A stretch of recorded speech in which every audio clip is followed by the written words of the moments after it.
Hey,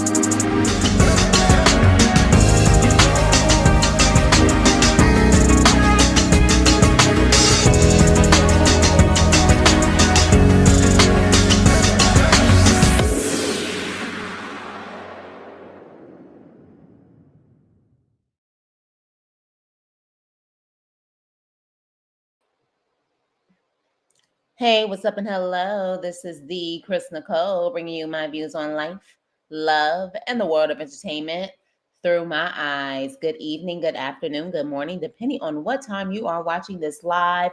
Hello, crew. Hope all is well. Make sure you hit the likety like button on the way in. Hit the like, hit the hype. Um, I mean, I'm sure if you've already watched the show, you guys will definitely know that this episode was boring, was pointless, and in my opinion, proves even more that this show is nothing without Tamar. We don't even need Tony at this point because Tony is not even entertaining. Tony is just a name, but she does not equal entertainment, at least for this reality show. Okay. With that being said, this is my review on the Braxtons season 2, episode 6, and I believe the episode is called Wedding Countdown. That warlock witch's wedding that freaking Tawanda is about to have. But anywho, so we start off where we left off the last episode with Tamar, okay? And she's crying to her producer slash friend, saying it shouldn't even be like this. And she was like, I think it's just too far gone at this point. Like, they really, really hate me. And he's like, try to do a sister retreat or something. And I'm like, why does Tamar always have to be the one to reach out? Why is she the one who always has to pull things together? It just, to me, seems like that's the reason why she's not getting anywhere with her family, because she's always the one that's willing to break and fold. At a certain point, maybe, just maybe, her doing the opposite this time and completely going ghost on them, even when they need her, will make them realize that they need to get their act together and they need to come to her about a sister retreat. So, she's just like, well, I just think it's too late. And, I don't know why they hate me so much. And, she's crying because she was like, I told myself I was going to come back to this show. And I came back and I was just like, Tamar, you're kind of inflicting your own pain at this point.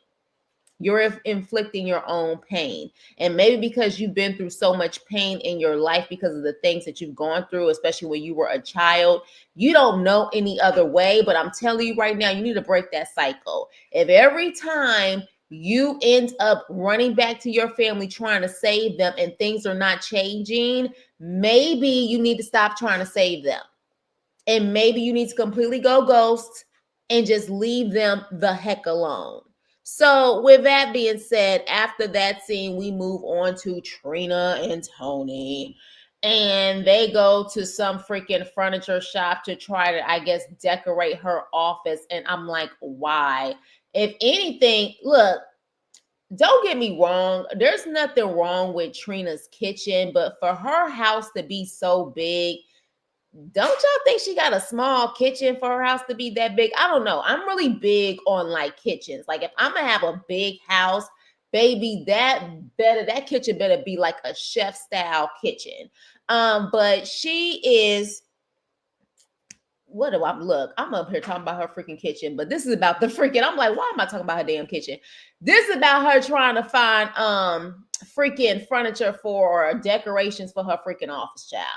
And so at that point, Tony, I guess, is supposed to help her decorate. And she's like, so what's going on with your husband? And Trina's like, well, he has congestive heart failure. And of course, Tony does the typical, oh, I'm sorry. I'm sorry. She always does that. Oh, I'm sorry. And she was like, yeah, well, he's really nervous because, his mother passed from that. And, he's having his moments ups and down, his mood swings. And I'm sorry. I think Vaughn just has mood swings regardless, not just because of congestive heart failure.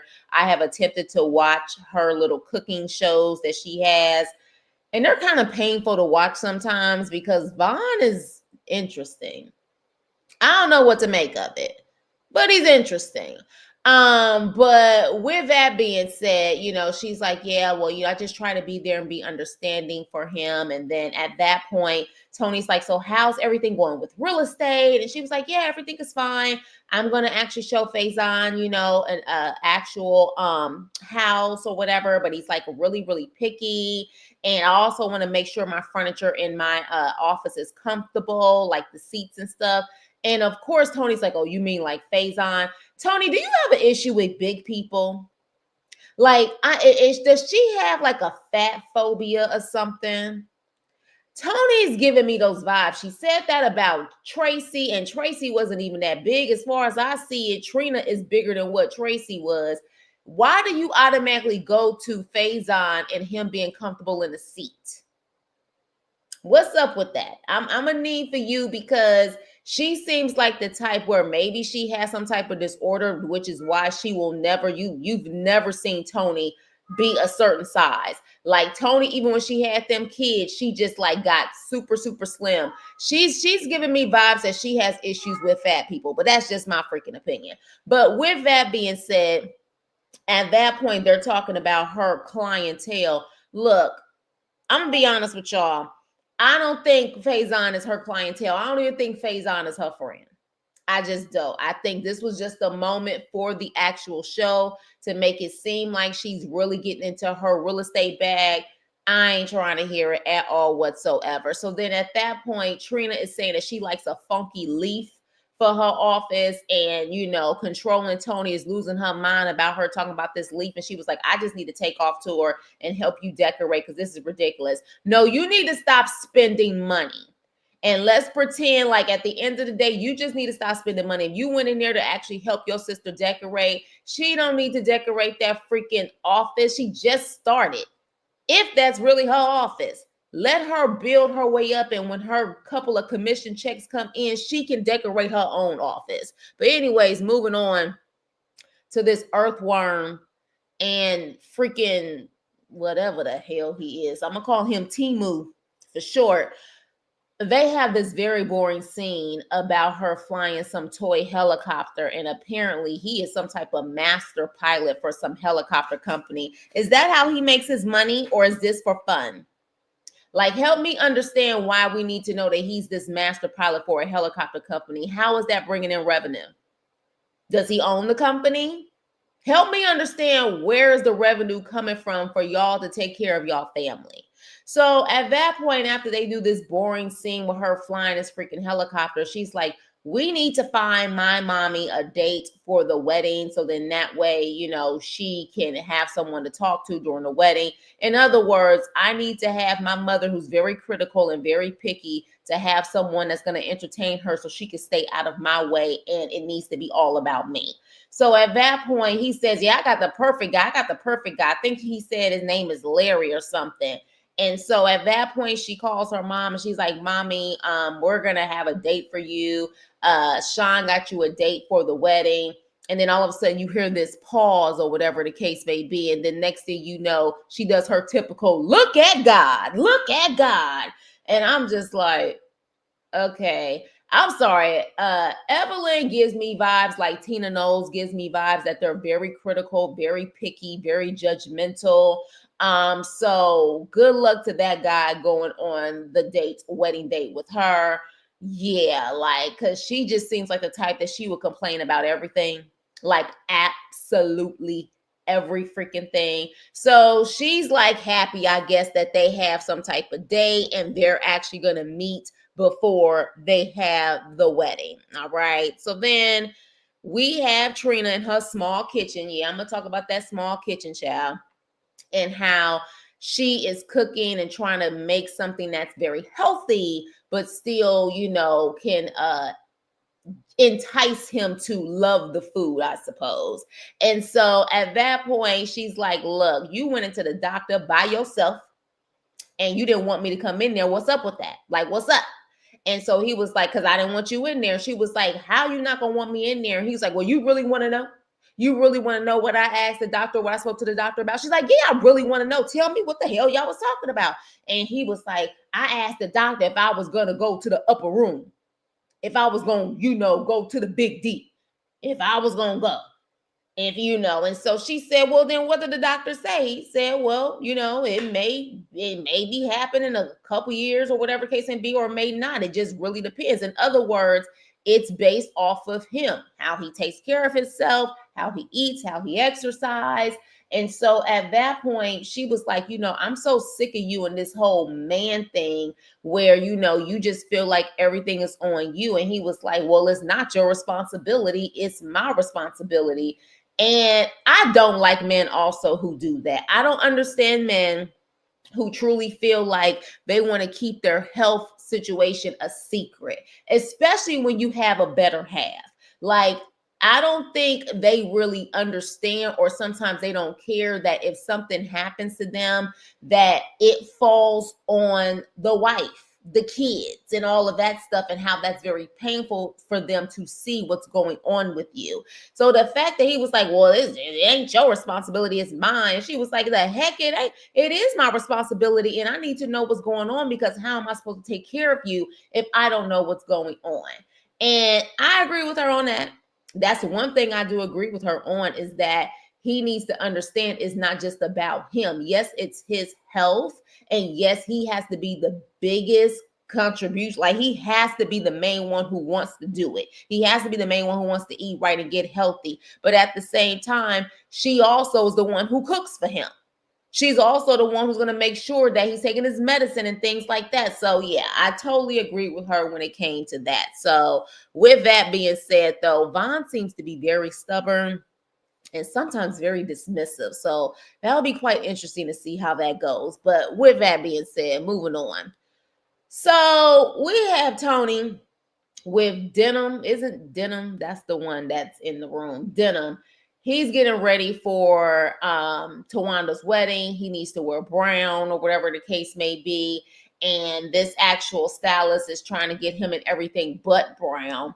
But luckily, he actually gave him a very nice chocolate brown suit compared to the suit that we saw on the freaking Ready to Love, that hideous brown looking suit that other guy had on. But it was a very deep chocolate brown, which was actually, it was really nice. So with that, she's saying how Denim is actually graduating from the Fashion Institute, I guess in LA, and Diesel is graduating from Howard University. Interesting enough, she wore inappropriate outfits for both graduations. Let me tell you something, Tony. You give me the vibes that you just feel like you don't want to accept that you're getting older and that you have kids. I don't know if you guys saw the picture of her at the Howard graduation where she practically had her butt out and she had lace around her butt area for that graduation. But then for this graduation, she had her tatas out. These are your sons, girl. You're not performing. I'm going to need for you to wear something appropriate where there is no booty and there is no breastises out. Be appropriate for once. It was all over social media to what she wore at Diesel's graduation. I said, this is ridiculous. And I know he had to be embarrassed. Love his mama all he want. He had to be embarrassed for what she had on. But with that being said, child, Tony is going to Tony, I suppose, honey. And Tony seems like she just hasn't accepted the fact that she, even with all of her success, she may need to be better with her budget. And we'll explain that a little bit later as to why, honey. But Faison Love decided to waddle his ass into this house. And when I mean waddle, baby, he waddled up in there like he was a penguin. Faison, I don't know what's going on with you, sir. And I'm hoping you don't have any health issues. But it ain't looking too good right now, sir. I'm going to need for you to really get this together. I doubt very seriously he even went upstairs. I doubt very seriously he's even seriously looking for a house. The way that he gave Trina that little church pitter-patter hug, you could tell they don't really know each other. This was all for the show, baby.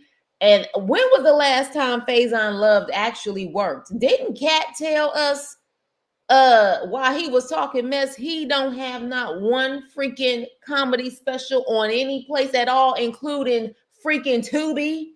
So, sir, what are you doing, and where is your money coming from where you can actually get that house? Because you're not getting that house. This is a way for you to crack a couple of jokes, hoping that someone will see you. Hopefully, someone will give you a gig. This had nothing to do with you actually buying a home. Yeah, and his jokes weren't even landing for me. Sorry, Faison. I mean, look, I loved you as far as Big Worm, Big Perm, but yeah, you just, yeah, I don't know. Wasn't he on Mr. Cooper? Was he on Mr. Cooper? Was he a constant like regular on that show? Y'all let me know, because I feel like I'm like, what was he on where he was an actual regular, like a TV show? Y'all let me know. But either way, I don't believe he buying that house. And I do want him to get his health together. There's nothing wrong with being big. There's nothing wrong with being thick. But when you're walking like that, sir, that means things are getting very uncomfortable for you. Very uncomfortable. So I need for you to really get it together. So she shows him the house and he sits up there and he makes it seem like this is going to be great. And, he going to do some freaky tales up in there and all of this stuff. And he was like, I'm triggered. I like this. Let's do this. And she's like, I'm going to get the contract ready. Contract, nothing. Okay. I'm sorry. I just don't think he's buying that house. It is what it is. But yeah, Faison, please get it together. Please get it together. Ooh, I would love for Cat Williams to roast him. And then what is up with the freaking shirt that he had on? You don't wear those type of shirts, sir, with flowers all over them. Prints are not your thing. Don't do it, okay? Just don't do it. So moving on. Child. Mama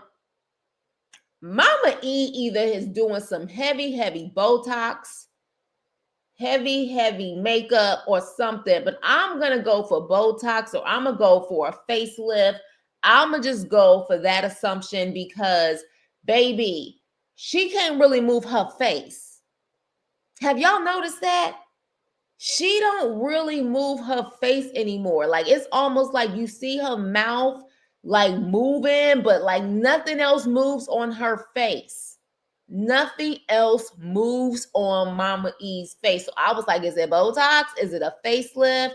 But she ends up going out and what she thinks it is actually her, Tawanda, Sean, and this guy, Larry. But they end up leaving them there by themselves so they can talk.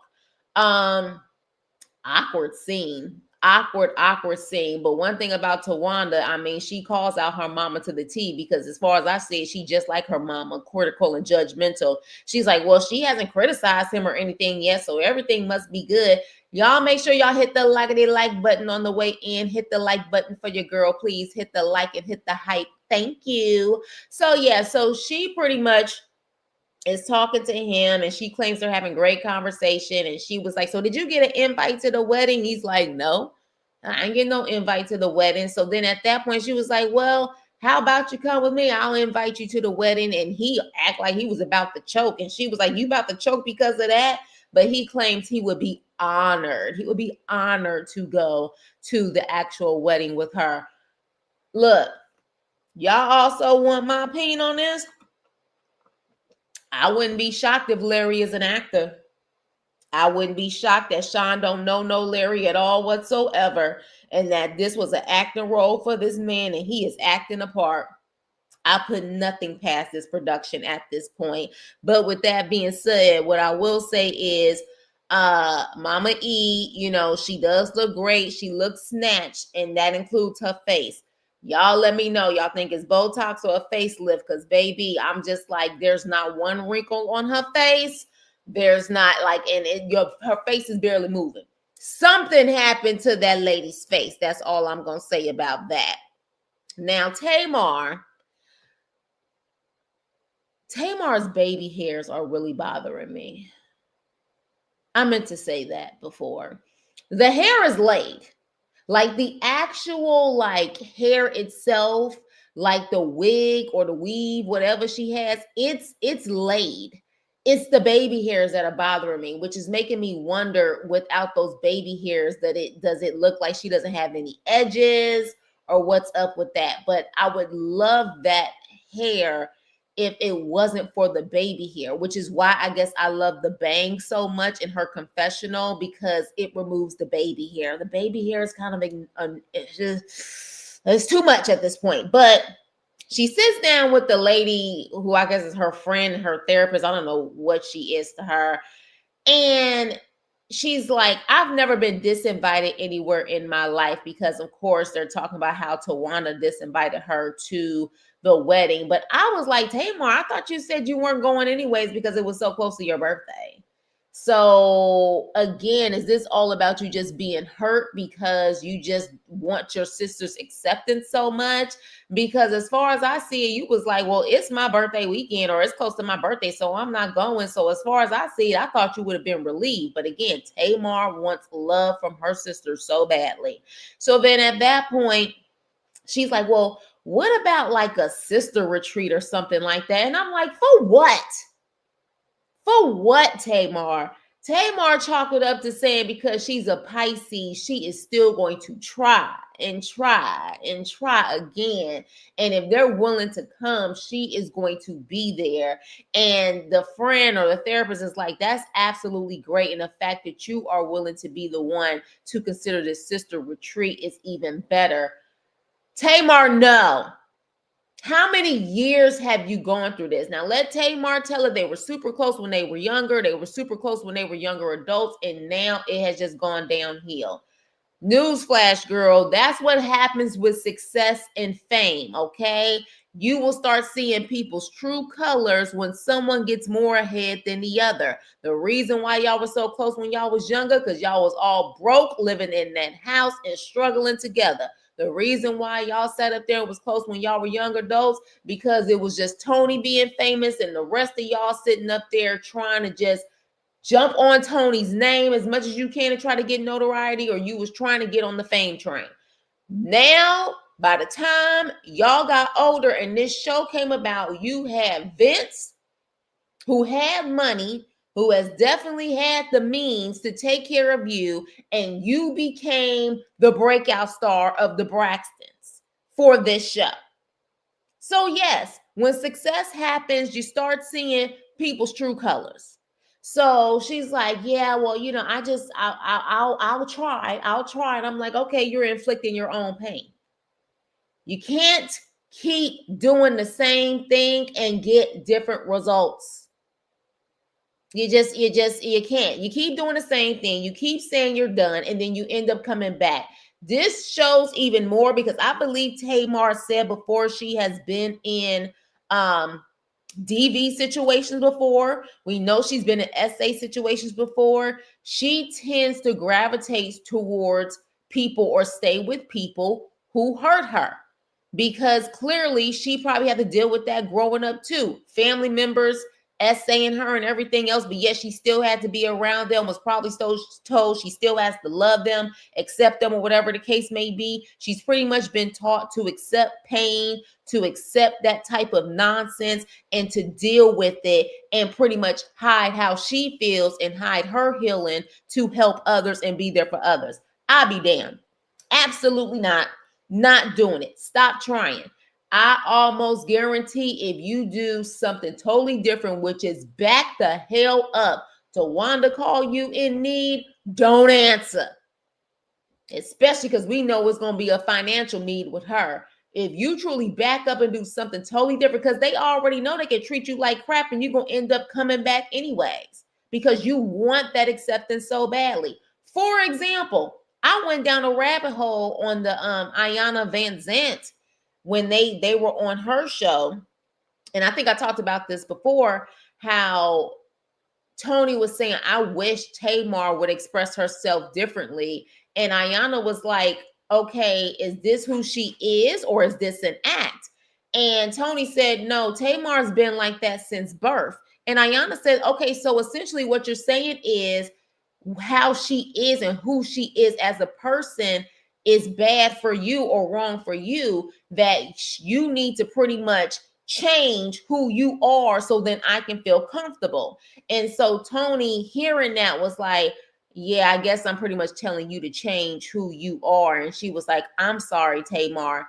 Tamar looked like a little girl at that moment, wanting to melt into her big sister's arm. And she was like, that's okay. It was like she turned into a little girl. If y'all see that clip, find it. See how Tamar acts. It was like immediately when Tony apologized to her, it was almost like she turned into this 5-year-old all over again. They know how to manipulate her. They know they can treat her any kind of way and pretty much say anything to her, and she's gonna run and be super saver hoe when it comes to them all over again because she badly wants that. But I'm telling you, sometimes it's better for you to just create your own family. It really is. So you keep on, honey. But I feel like you keep doing the same thing, expecting different results. You looking crazy. You would be a straight fool at this point, especially with Tawanda. Like, it's a done deal in that situation. The way that she came at you, the way that she talked about you, no way. Absolutely not. But with that being said, moving on to this liar. Did y'all see how she just lied with a straight face? She came in to the freaking nail salon, and Trina and her other bridesmaids was talking about, how is she doing and how is she feeling about wearing that cast. This heifer walks in saying that they took the cast off but then put the cast back on. She talking with a straight face, baby, and talking about how, she is pretty much gonna have to wear the cast for the wedding. But then all of a sudden she takes the cast off and she's laughing, thinking that it's funny. And she was like, well, I don't have to wear the cast, but I do have to wear this brace, especially when I'm not taking pictures and stuff like that. And interesting enough, I could have sworn I heard one of her freaking ladies of honor say, you straight up lied to us with a straight face. I said, yeah, because that's what Tawanda does. She's good at it. Villains are great manipulators. But she said that with a straight face, and she thinking that was funny and it was supposed to be a joke. As far as I see it, you just pretty much solidified what everybody was thinking about you in the first place, that you a straight liar. And you can lie with a straight face and not even blink. And the last thing that one of her freaking ladies of honor said was, how you just gonna lie? You just gonna lie like that? I'm like, yeah, because that's what she's masterful at it. She's masterful at it. Even Trina thought she definitely was gonna have to wear that cast, and she was like, I can go to you Hobby Lobby and put some jewels on there. And Tawanda was like, no, that would be some jewel ghetto. It would be ghetto, it would be hood. And I'm thinking, like, girl, if you really think that Bridgerton thing was not hood, if you really think the way that you carry yourself on here is not hood, baby, I don't know. Child, please. Child, please. That Bridgerton ghetto freaking theme, that was straight up low budget like a mofo. But you sitting up there talking about that makes you look ghetto with her putting some jewels on it. There's so many things, Tawana, that makes you look ghetto, like your alleged fraud claims. Now that's ghetto. That's super duper ghetto. But with that being said, moving on. Now, y'all tell me, do you think that outfit that Tony had on at freaking Denham's actual graduation was acceptable? That low plunge, no bra wearing, cleavage showing outfit. Do you think it was acceptable? Because I don't. So he graduates from the Fashion Institute, and next thing you know, he drives home, and I guess in her rental car, child, but then ends up seeing that someone parked in his spot, and she's trying to find out, or he's trying to find out who parked in his spot. And the guy's like, your mother bought this car for you. Something tells me it's a rental. Something tells me it's a lease. Y'all know how much them electric Maybachs are, those SUV Maybachs? $200,000. Tony, you ain't got it like that, baby. I'm going to say that right now. You ain't got it like that. I don't know. Tony, if I'm not mistaken, has filed bankruptcy twice, or maybe more than that. I do remember the big bankruptcy, which was around the height of her career, but something is telling me she did it again. And if that is true, She needs to get it together on how to properly budget her money, because I know she got to make way more than your average American. But at the same time, a $200,000 car for your child who just graduated from the Fashion Institute, not with a job, not with an actual career where he can actually pay for that car. No. So that's telling me it's giving lease or it's giving a rental for the day to make it seem like, I hope she is not crazy enough to buy him that car. And what did you get Diesel? If Diesel graduated from Howard, what'd you get him? So this is when I say reckless spending, because you already got a whole family that you got to take care of. Now, I don't know what Birdman pockets are. I've heard he has had his on and off issues with his own money. So I don't know if Birdman helped her with that. But yeah, it's a no. He do not need an electric Maybach SUV that's worth like $200,000 for just graduating from undergrad. Like, come the hell on. And Fashion Institute, again, what kind of job is he getting? But again, that outfit, inappropriate. Inappropriate. Toni Braxton feels like she has to be Toni Braxton, the singer, the entertainer, everywhere she goes.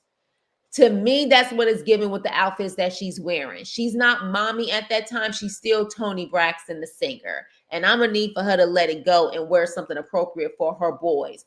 Even if she had girls, it would still be inappropriate. But can you imagine these boys with literally guys their age drooling over their mama and stuff because of what she has on? Like, embarrassing. Quite freaking embarrassing. Then we have the earthworm and her father. They trying to get prepared for this freaking wedding. I'm trying to figure out why they blurred out what was on Tawanda's sweater, because she had already said that one of her children had just graduated from the Navy boot camp. Unless the Navy was that freaking embarrassed that they was like, cross that out. Because I have a feeling that's what it says, Navy mom. That's what I have a feeling. Now, I just don't understand her daughter's hair. She even told her daughter, we gonna have to do something different for your actual wedding hair. Now, I don't know if she actually changed it, but something's very disturbing as far as that little girl is concerned. She don't like to really look in the camera. She looks like she's traumatized. It's like she tries to hide her face, and it's making me wonder if she has on that wig or whatever she has on to purposely hide her face. I don't know, y'all. I don't know. But with that, they're trying to get prepared with everybody going down, saying the aisle, the flower girl and all of that stuff. And then you see the bride father and her walking down the aisle, and they're preparing and pretty much saying, okay, it's all good. We prepare for the wedding. And then the episode goes off because the mother was like, well, I hope this is what she's been dreaming for since she was a little girl, and I hope everything goes accordingly. I'm shocked because I feel like they were showing us all of these previews of other things that was going to happen for this episode, but it didn't. So this is telling me this is a filler episode. I was just making sure that I saw the whole entire episode. I watched it on YouTube and I was like, this can't be it. Like, where's the scene where she crying like she in labor, Tawanda crying like she in labor? There was also a scene that they showed us as if Trina had to leave the wedding to check in on Vaughn. And I was like, okay, so we're seeing this as if it's going to be on this episode, but it didn't happen. So I was like, so y'all just preparing us for the next freaking episode? I'm like, I'm over it. So this just proves even more, in my opinion, there's no show without Tamar. Bottom line. And all of y'all voted. There is not one person on my poll here. There is not one person who said that this show can last without Tamar. All of y'all said no. Every last one of you said no. So that shows you right there. Tamar, I'm telling you, just do the total opposite of what you've been doing. Drop that show, say you're not coming back, and drop your family for a while. Not only will it probably bring you a lot of peace, and bring back your self-worth and everything else, I feel like it'll bring you a lot of peace, but at the same time, I feel like that's when you're going to get results from your family. That's when you're going to get results from your family. You're going to get results from your family when they realize that they can't even survive without you. Because let's be clear, Tony's getting paid off of this show too. She's getting paid off of this show. Now, granted, she still does tours and things like that, but I'm sure there's a nice little coin off of this show that she receives where she probably doesn't have to work as hard because she's getting that coin. So, yeah, if Tamar is done, this show proves, this episode proves they can't survive without Tamar. People don't watch this show even because of Tony either. They just don't. Tony is boring. She's really boring. The most that we saw her as far as her personality is concerned is when she literally tried to kick over that dang on table to get to Tamar, talking about something, don't you effing go there. That's the most we've seen her have any type of personality. Other than that, she's boring. It was really all about Tamar, and God bless Tracy. Tracy had personality for the show too. But other than that, there is no show without Tamar. And I stand on that, 10 toes down. So with that being said, that was the episode. Boring. It was absolutely boring. Even with Tamar going into her little therapy session, still boring. I do miss the times when they used to have a good time or whatever the case may be on the show, or they will start singing or whatever the case may be. I do miss those times, but those times are gone.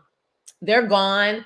And I really think that it's just because the fame and the reality show scene is just finally lifting all of the dirt from under the rug. They've always had those issues, but again, when people start to separate based off of different levels of success, that's when the dirt starts to lift up from under the rug, and that's just what it is. She's not going to be able to convince me that they were just that close their whole entire lives. They've had issues their whole entire lives, but you definitely will band together and stay together when you're broke. You sure will. But when some start making more money than others, there is a separation that typically happens. It is what it is. But with that being said, you guys, you let me know what you thought about this episode. I thought it was boring, but some of you guys may have enjoyed it. Let me know what y'all thought about this nonsense with Faison Love. Let me know what y'all thought about Tony's inappropriate outfits. And let me know what y'all think about Tamar wanting to try yet again with her sisters. Do you feel like it's something she should do? If you feel like, hey, she should try every chance she get, life is too short to try with her sisters, or life is too short to still be dealing with her sisters at this point, especially if they're not trying themselves. Remember in Mr. Child, they said they were done. There was nothing else to talk about. So with that being said, please like, share, and subscribe, and I will see you on my next video. Toodles.